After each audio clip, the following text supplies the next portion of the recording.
السلام عليكم. إذا عجبكم الفيديو اشتركوا بالقناة. مساء الخير ويعطيكم العافية إن شاء الله نهار مبارك علينا وعليكم. اليوم راح نحكي عن وصفة حلوة كتير، وصفة الزيتون الأخضر على طريقتي أنا. طبعا كل واحد له طريقة مختلفة عن التاني، بس حبيت شارككم اليوم الطريقة اللي أنا بتبعها بالزيتون. هي جبنا زيتون هيك مرصوع جاهز، مرصوع يعني في مكانات بترصعه جاهز لتوفير للوقت وللجهد يعني. هلا هون الزيتون نقعناه بمي مشان ما يسود من قبل بنهار، وهلا عم بنشفه ونمصيه من المي وعم بنحطه بقلب طشت تاني. هلا هيك شوف الزيتونات ما شاء الله، الله يبارك يا رب. هلا هيك عم نغسله. اذا بتشوفوا هي المرحلة بتلاقي الزيتون نزل، اذا في عليها غبرة، عليها تراب، عليها شي، كل شي هي الرواسب كلياتها بتنزل.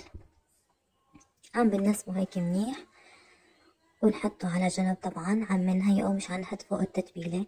طبعا كل إنسان كل شخص عن يعني له طريقة غير طريقة الحدا التاني بالتتبيلة، يعني كل شخص له طريقته.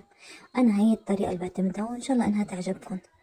هلا هيك عم نمص الزيتون من المي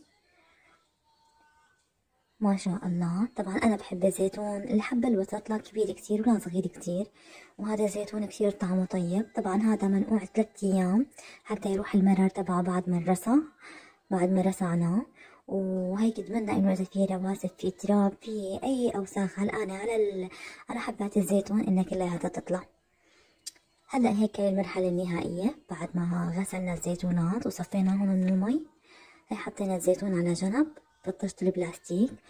طبعا هلا طشة البلاستيك رح نرجع نديره بطشة المعدن، لأنه بدنا نحط تتبيلة من ضمنها عصفر، والعصفر بيطبخ على الشغلات البلاستيكية، فبدنا نحطه بهذا الطشت. هلا هون الزيتونات، هذا الزيتون طبعا بعد ما انغسل وتمصى وتنشف. هلا أول شي هي معلقة صغيرة شبة، أنا بحب حطه لأنه بتحافظ على إنه حبة الزيتون تضل مشدودة مشان تضمن إنها تبقى معنا أكتر وقت ممكن. وهذا حامض الليمون كمان مشان يعطي حموضة طيبة للزيتون. وهلا هي عصفر، في ناس بتقوله كركم، طبعا حسب كل منطقة. بنكتر شوية أصفر مشان يعطي اللون الخضار الحلو، يضل محافظ على خضاره، بحيث إنه لو تاكلي الزيتون بعد سنة أو سنة ونص بتحسي كأنك هلأ عاملتي. وهي كمان سكر، لأنه لما نعمل مونة لازم نحط سكر مع الشغلات بتحافظ عليها كمان. وهلأ بنبلش نقلب. طبعا نلبس كفوف بإيدينا لأنه العصفر بيشبغ على الإيدين. بنكون طبعا فرمنا على جنب الليمون، قطعناه شرائح. في ناس بتحب تعمله مدور، في ناس بتحب تعمله شرحات كبيرة، حسب كل شخص. والفلفل لناس بتحب تقطعه تقطيعة بسيطة صغيرة، في ناس بتحب تتركه مثل ما هو القرن بس تقيم القمعة الفوقانية. طبعا أنا عملته هيك وهيك تشكيلة مع بعضه، وكل واحد له طريقته يعني حسب ما هو بده. هلا هيك عم قلب الزيتون كلياته مشان ياخد من التتبيلة، ياخد من اللون، يتنكه، تصل لكل التتبيلة لكل حبات الزيتون. وتركناه بمقدار نص ساعة وهو متبل بالزيتون مشان ما يسود يعني، بس المهم انه ياخد النكهة والتتبيلة اللي حطيناها تصل لكل الحبات. وهلا هيك عم نضل نقلبه سوا، وشايفين بندعكه سوا بايدينا بالحبات الزيتون مشان نضمن انه كلياته اخذ لون العصفر. وبنضلنا بنقلب بحيث انه كمان نحافظ على حبات الزيتون مو تطلع البذرة لحال وتبقى الحبة لحال. هلا هيك بعد ما قلبناه كلياته طبعا نكون مجهزين على جنب مرتبانات نظيفة، يعني محكمة الإغلاق، إنه يكون الغطا ظريف ما يفك، لأنه هي مونة لازم تنحبس ينضغط حتى يصير زيتون مكبوس. هذا الشكل النهائي بعد ما حطينا التتبيلة عليه والزيتون عفوا الليمون والحمض الليمون وكل التتبيلة كاملة. هلا طريقة سوات الملح صراحة ناس كتير ما بيزبط معها التمليح تبع المونة، فأنا بتبع صراحة طريقة البيضة. لما نحطها بالمي بنضيف ملح خشن صخري طبعا حصرا، وبنضل نحرك بالمي وبنحط البيضة. لما تطفو البيضة على الوش لفوق يبقى نسبة الملح منيحة، هيك صار مناسب انه ينحط فوق المخلل، فوق الزيتون، فوق المونة، بشكل عام بنكبسها كبس بالمي.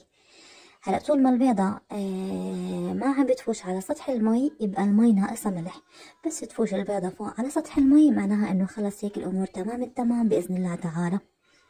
وإذا بتحبوهم كمان تحطوا رشة شبة مع المي ما في مشكلة ويكون أحسن، أو رشة خفيفة يروح الخل، كله بيساعد على إنه الزيتون يزبط ويكون شادد ويضمن إنه يضل معنا أكبر فترة ممكنة.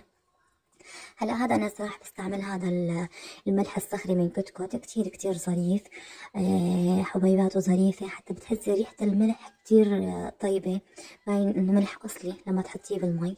هلا هيك هون بنشوف إنه البيضة فاشت على وش المي. بلشنا نحط الزيتون، بسم الله ما شاء الله الله يبارك. عم نحط الزيتون بقلب المرتبان لحتى نعبيه كامل، بسم الله ما شاء الله.